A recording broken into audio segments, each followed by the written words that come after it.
Halo teman-teman semua, kembali lagi dengan saya Dewi Novita dan kedua rekan saya. Dan perkenalkan, nama saya Muhammad Bayu Nugroho. Saya Muhammad Hilmi Amar. Kali ini kita akan bahas tentang teknologi ekstraksi. Nah, untuk lebih jelasnya, yuk langsung saja.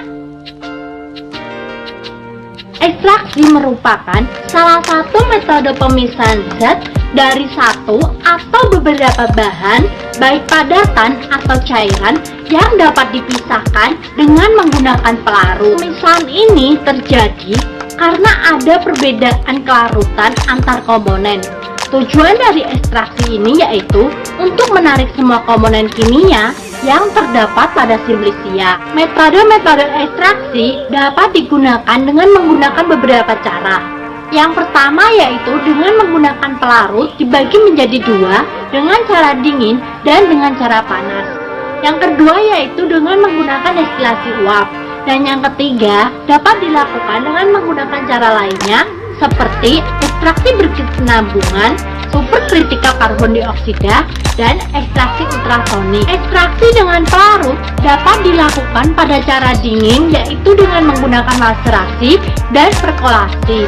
Sedangkan pada cara panas dapat dilakukan dengan cara reflux, sorpetasi, digesti, infus, dan dekok. Yang pertama yaitu dapat dilakukan dengan menggunakan maserasi. Maserasi merupakan salah satu metode ekstraksi dingin yang dilakukan dengan menggunakan pelarut dengan beberapa kali pengocokan atau pengadukan yang dilakukan pada suhu kamar.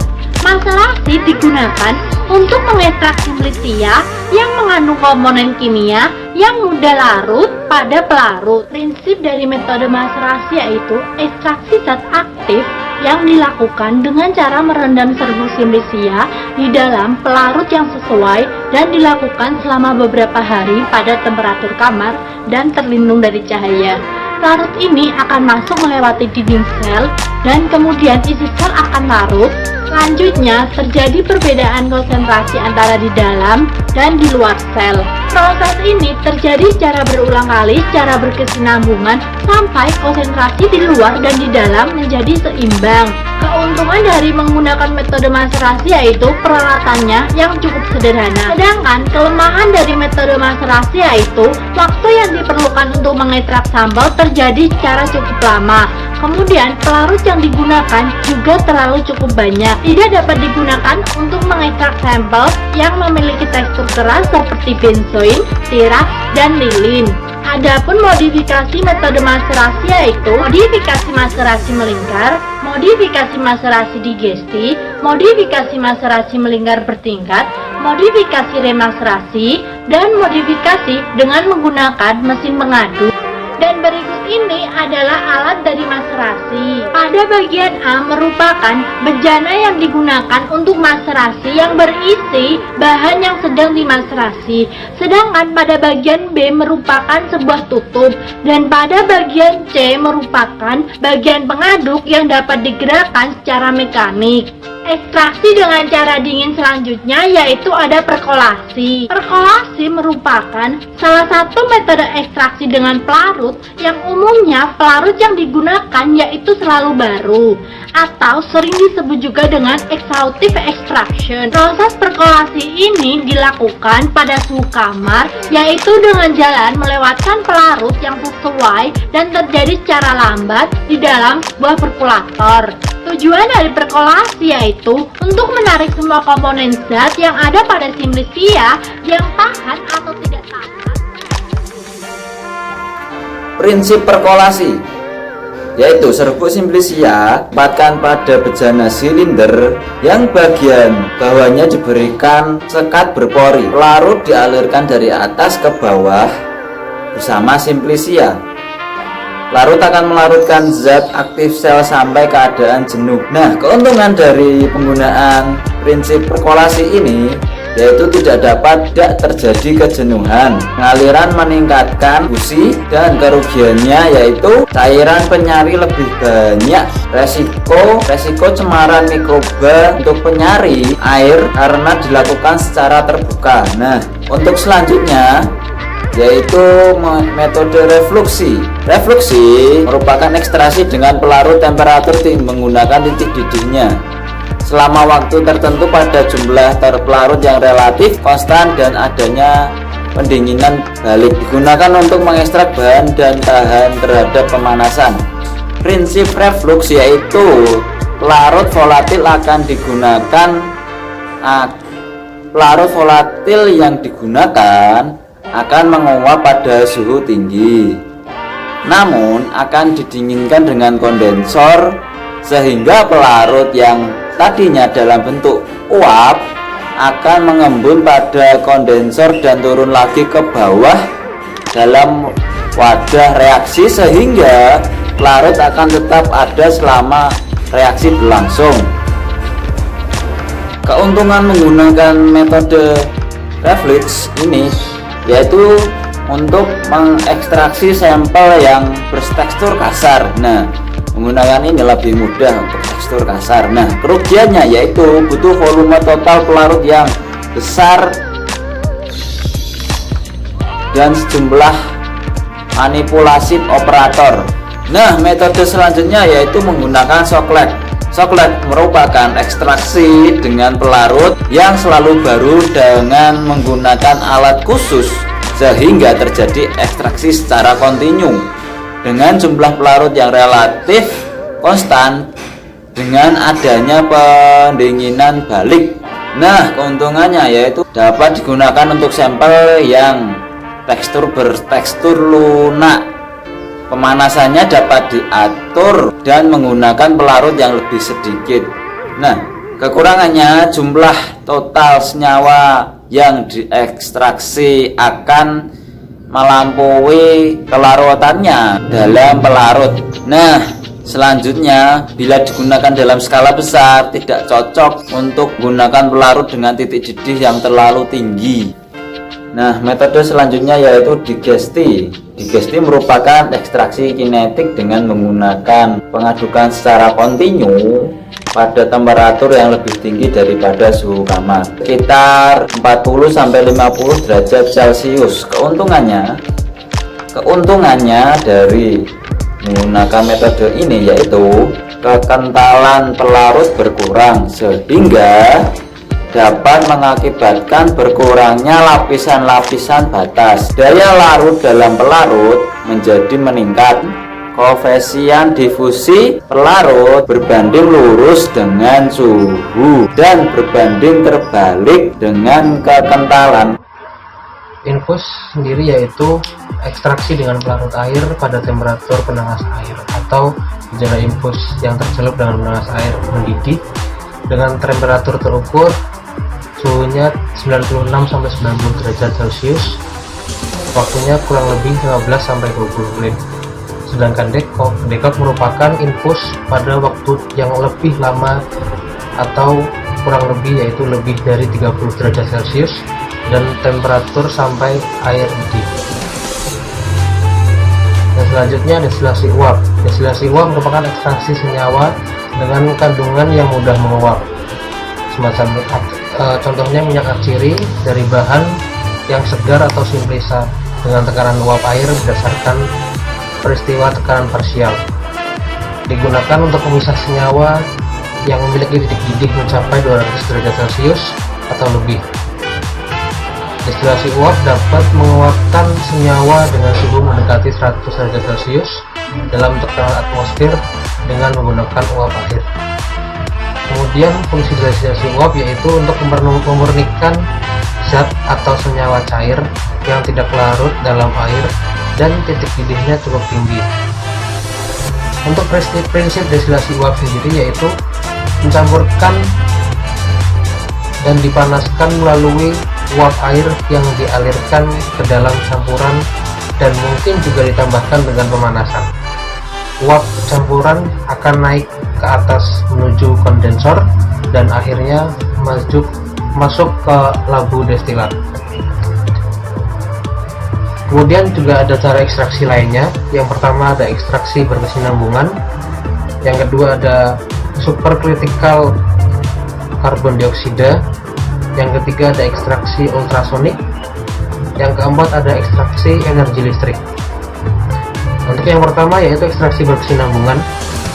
Proses ekstraksi dilakukan berulang dengan pelarut yang berbeda atau resirkulasi pelarut, dan prosesnya tersusun berurutan beberapa kali. Dapat dilakukan juga meningkatkan efisiensi dan dirancang untuk bahan dalam jumlah besar yang terbagi dalam beberapa bejana ekstraksi. Untuk cara yang kedua yaitu ada supercritical carbon dioksida yang digunakan untuk ekstraksi serbuk simplisa, dan umumnya digunakan gas karbon dioksida dengan variabel tekanan dan temperatur tertentu yang sesuai untuk melarutkan senyawa kandungan tertentu. Kemudian yang ketiga ada ekstraksi ultrasonik.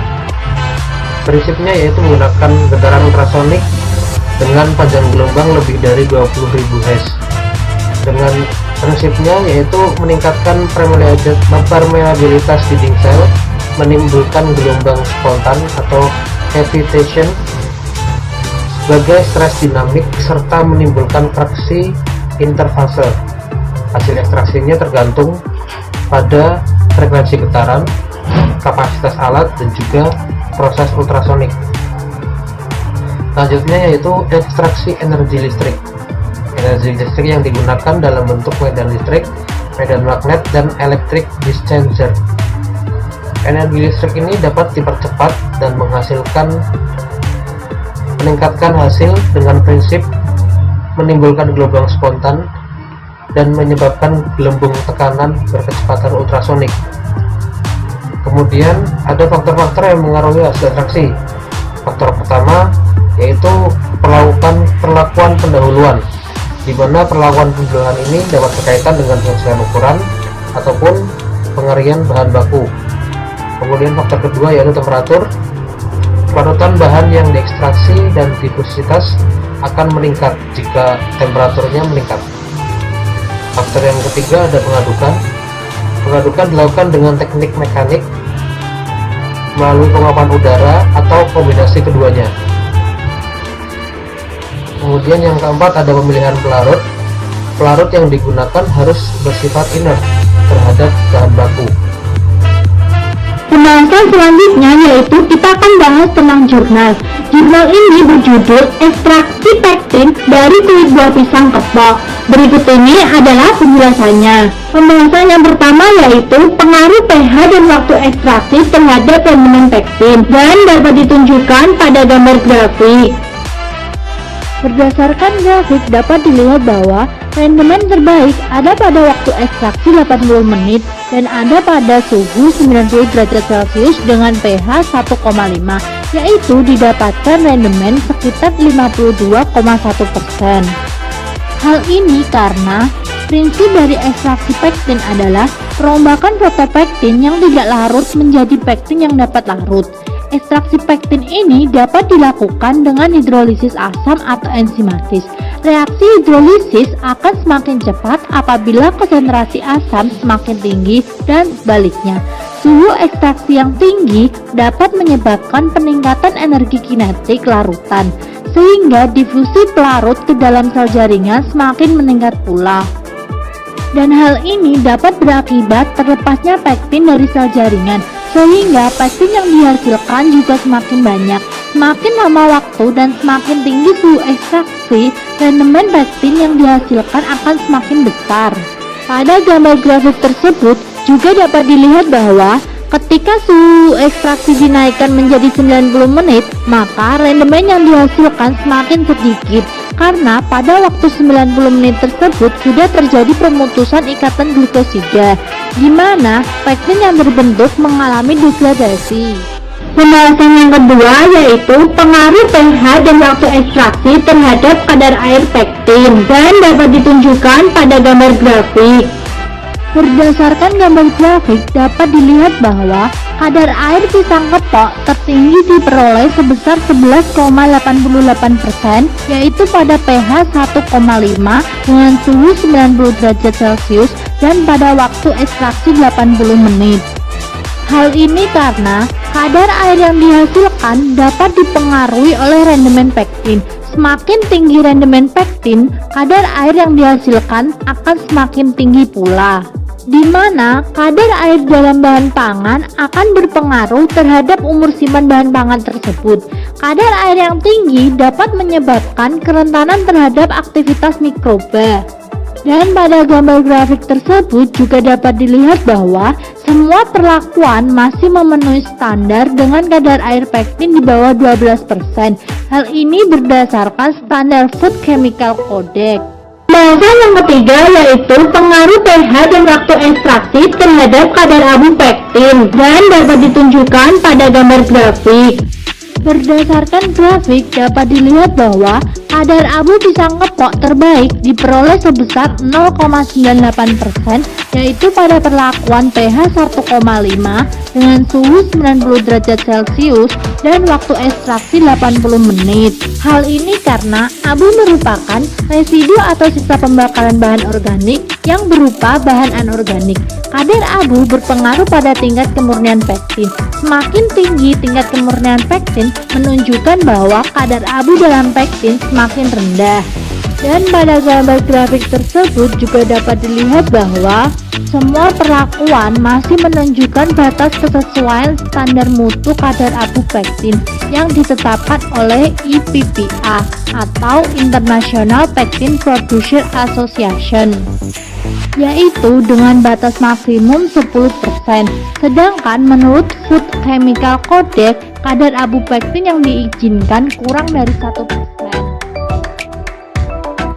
Pengaruh pH dan waktu ekstraksi terhadap berat ekuivalen pektin terlihat pada grafik. Semakin rendah kadar pektin menyebabkan berat ekuivalen semakin rendah. Semakin suhu dan lama waktu yang digunakan akan menghasilkan berat ekuivalen semakin rendah.